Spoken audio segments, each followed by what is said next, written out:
Okay, so to get into how I was interested in SA soccer, or soccer in general, bro, because at that point I wasn't like aware of like European soccer and all of that.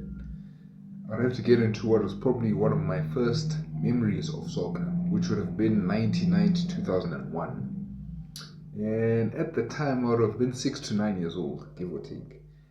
And for backstory, okay, so back home, when I was growing up, I didn't have like TV or radio. So what my dad used to do, he'd buy newspapers. So from the newspapers, he'd read his newspaper, he'd read the articles, all of that, he'd throw them away. Not necessarily throw them away, but he'd put them to the side. I'd have a look through them as a young kid, and I'd see like these guys at the back end of the newspaper, like the sports pages. I see these guys flying around, for lack of a better word, flying around, and I happened to see this guy, bruh. This guy with dreads, and he didn't look like a Madala at the time, but like, it was Tabungo made. I'll put it out there. Like my guy was out there doing some acrobatic things, and to me at the time, we didn't have comics growing up, you know. So seeing this guy doing some acrobatic shit, bruh, I was like, what is this guy doing, bruh? And I was fascinated by that, bruh. So I used to trace around like the players of the time, you know. Every time my dad bought the newspaper, I'd trace around the players, give or take. Like, just to, just to stimulate the imagination, for lack of a better explanation, you see. My old lady picked this up, right? She bought the radio. And eventually, it came to a point where like I was able to match the pictures to like the guys broadcasting on the radio, and that was helped via Kickoff. My very first magazine that I bought was Kickoff magazine. It was a blue background with, I think it was Mark Bachelor in the Pirates uniform. That was my very first Kickoff magazine bought. And I know what you'd be thinking is like, bruh, like Mark Bachelor was like at Pirates at 01, 02. So why are you talking about this earlier than when it happened? Partly because the guys that played in 01, 02 were part of the Afcon 2000 squad.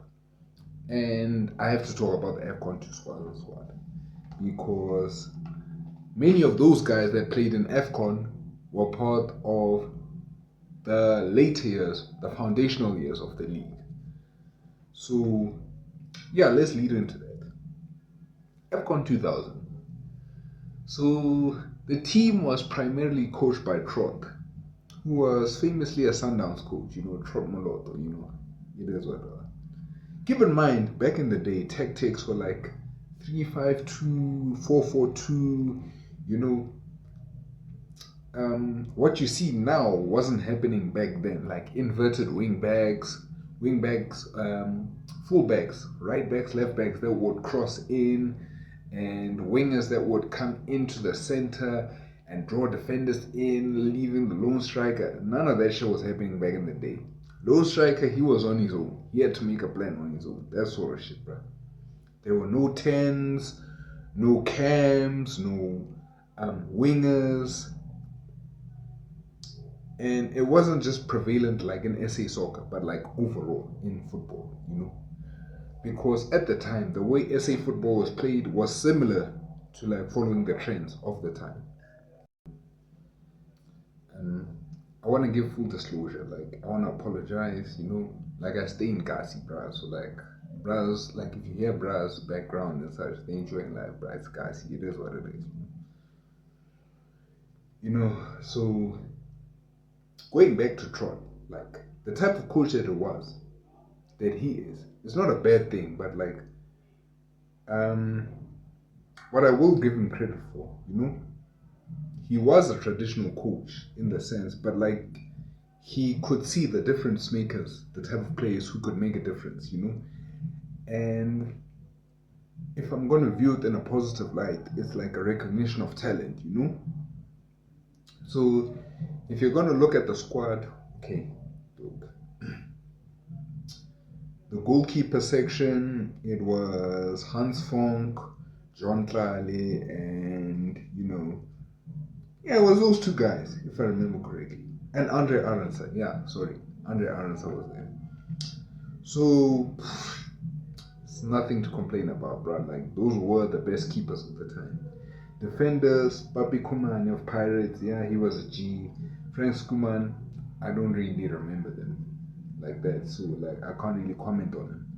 Lucas, he's legend. Mark Fish, legend. Pierre Issa.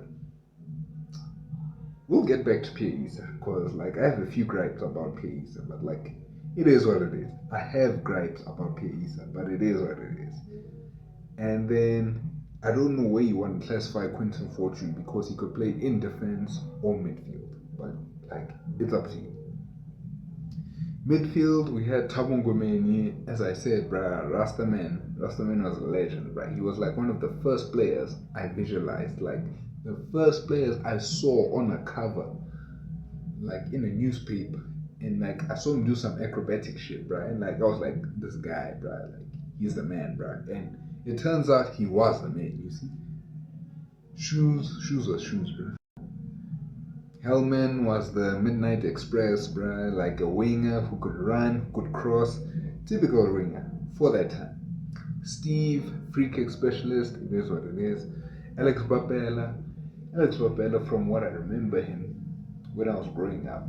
This guy was like a central midfielder who could play like the short passes, but like he wasn't special in that sense, bruh. But like the older guys who were there at that time, please feel free to comment, like correct me and such, because like I'm going by like what I remember. And yeah, Isaac Shai, same thing. It was more of a defensive midfielder if I remember correctly. Eric Tinkler was a DM. He was doing his thing. And then from the striker's point of view, there was Sean Butler. Sean Butler was killing it, bro, at that time. If I remember correctly, he ended up top goal scorer of that Afcon with 5-6 goals. But yeah, Sean Butler was the man at that time. Then there was Pollen. Pollen was a superstar. Membush is a legend, bro. I can't speak bad of. Like, if I remember correctly, he still has a gold record right now, bro. Although Shalulile might be about to break it, which I hope he doesn't, but like Membush still has the gold record with 198. But like I should think Shalulile is about to break it. Sianom Verde, he was one of the best players of the time. Dumisan Morowe, tall, lanky, strong striker. You can't bully him off the ball, that sort of thing. And Glenn Selman. Now, Glenn Selman at the time, I must tell you, nobody had like internet access to see this nigga off DSTV and see what he was doing there in Amsterdam and in the Netherlands. So we were just guessing on what this guy was doing, but like for Trot to choose him, I don't know, bruh. Okay, so the group in Afcon that SA was placed in was Group B, like featuring Algeria, the DRC, and Gabon. So at worst, SA was expected to place like second, as Algeria were like always considered good at like major tournaments like World Cup and Afcon and such. But to the team's credit, they finished top of the group, 2 points ahead of Algeria. They got into the quarters against Ghana. If like I remember correctly, there was a guy. What's his name? What was this guy's name, man? It's not a Betty Pele, bruh. Tony Yeboah. Yeah, there you go, Tony Yeboah. And he was one of the top African strikers at the time. But then SA beat the team, right? Which was good. And then they got into the semis against the Super Eagles. And then this is partly why I've come to hate Nigeria, bruh. Like, this is not like a xenophobia thing. Like, I don't hate Nigerians off a nationality standpoint. I just hate them because their national team beat us consistently, bruh. Like, yo, bruh. I was there like when JJ gave us a 4-0, bruh, in the 2004 Afcon. Like, we'll get there. Like, don't worry, we'll get there. But like now, they gave us a 2-0, 2-1, if I remember correctly, in the semis, which is going to become a recurring theme, like in tournaments, you know. And that meant the end of the road of the team. But like the boys managed to end the tournament with a third place finish, you know, courtesy of a penalty finish. But like, you know, third place is third place, you know. So technically, in my lifetime, this is the best finish SA has had in international competitions, counting the previous AFCONs. But I wasn't alive for that, brother. So like, well, I was alive, but I wasn't conscious for that. So like, technically speaking, this is the best finish for SA in my lifetime, you know. Unfortunately speaking, this, along with the 02 Olympic team, 02 or 2000 Olympic team, I can't remember which one it was. But I don't give a shit about the Olympic team. Fuck it, bro. This was the best placed national team, disregarding the women's team, but we'll get there, bro, as a special feature. We're gonna cover Banyana Banyana as a special feature after we cover the PSL and all that, bro. But like, yeah. But we'll get there. Don't worry. We'll get there.